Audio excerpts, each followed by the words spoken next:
Assalamualaikum warahmatullahi wabarakatuh. Kami dari kelompok 10 akan mempresentasikan judul kami yang berjudul Model Hybrid Teaching Komputasi Paralel dengan Pendekatan STEM. Perkenalkan, saya Muhammad Feris Noval dengan akhiran NIM 174. Kenalkan, nama saya Melva Maulana dengan akhiran NIM 173. Perkenalkan dengan saya Muhammad Farid Hakim 211. Dwi Rizky Damayanti dengan akhiran NIM 145. Saya Ania Rizky dengan akhiran NIM 150. Di sini saya akan menjelaskan apa itu model hybrid teaching komputasi paralel dengan pendekatan STEM.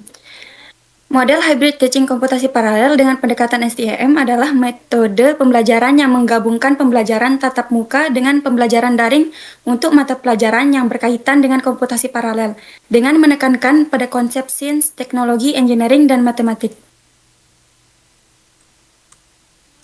Selanjutnya, latar belakang dari model hybrid teaching komputasi paralel dengan pendekatan STEM.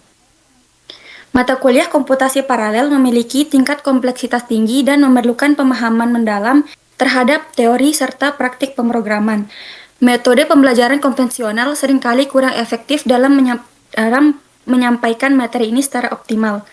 Model hybrid teaching yang membangunkan pembelajaran daring dan tatap muka menawarkan fleksibilitas dan efektivitas dalam proses pembelajaran.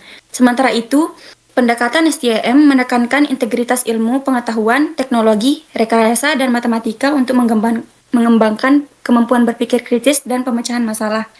Dengan menggabungkan keduanya, model ini diharapkan mampu meningkatkan pemahaman mahasiswa dalam komputasi paralel serta mendorong keterlibatan aktif dan keterampilan aktivitas aplikatif dalam menyelesaikan masalah berbasis komputasi. Setelah kita memahami latar belakang dan konsep dasarnya, sekarang kita bahas bagaimana efektivitas dari model hybrid teaching berbasis STEM ini ketika diterapkan pada mata kuliah komputasi paralel.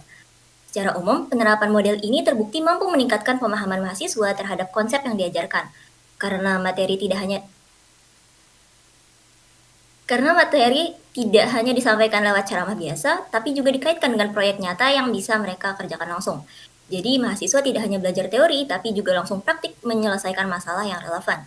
Selain itu, model ini juga membantu melatih keterampilan penting seperti berpikir kritis, kerja sama tim, dan kemampuan memecahkan masalah. Semua ini termasuk dalam keterampilan abad ke-21 yang memang sangat dibutuhkan di dunia kerja saat ini.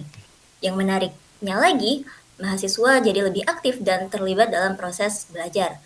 Mereka tidak hanya duduk mendengarkan, tapi juga berdiskusi, berkolaborasi, dan mengeksplorasi solusi dari masalah yang diberikan.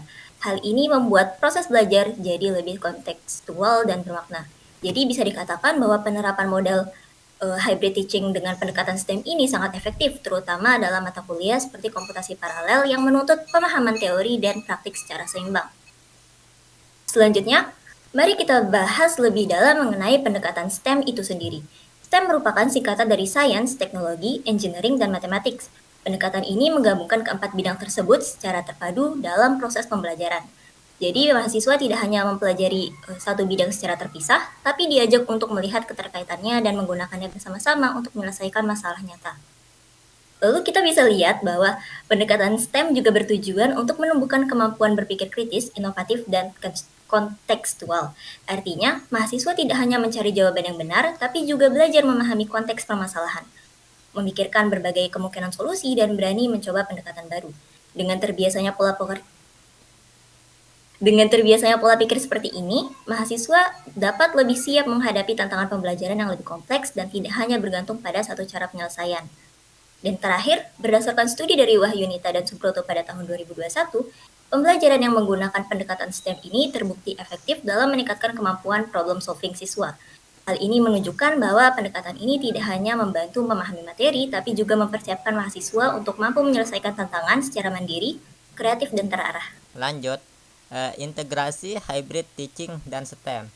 Apa itu yang dimaksud dengan hybrid di sini? Yang dimaksud dengan hybrid di sini adalah memanfaatkan teknologi yang cocok jika digabungkan dengan proyek-proyek nyata. Nah, di sini di titik yang kedua ini ada dia bilang mahasiswa mengerjakan tugas berbasis tantangan nyata, simulasi sistem paralel, optimasi algoritma, dan lain-lain. Ini menunjukkan bahwa mahasiswa diajak berpikir kritis dan menyelesaikan masalah nyata, bukan hanya teori semata. Oke, yang ketiga, dosen dan mahasiswa terlibat dalam co-learning yang setara. Ini menekankan pentingnya kolaborasi antara dosen dan mahasiswa. Dalam konteks ini, dosen bukan satu-satunya sumber ilmu, tapi berperan sebagai fasilitator pembelajaran. Ini menciptakan suasana belajar yang lebih setara dan interaktif. Yang keempat, studi Apedu et al. 2025 menjelaskan model co-learning dalam lingkungan hybrid mendorong pembelajaran bermakna. Ini mengacu pada hasil penelitian yang dimana dalam lingkungan hybrid meningkatkan pemahaman dan makna belajar. Nah, selanjutnya metodologi penelitian.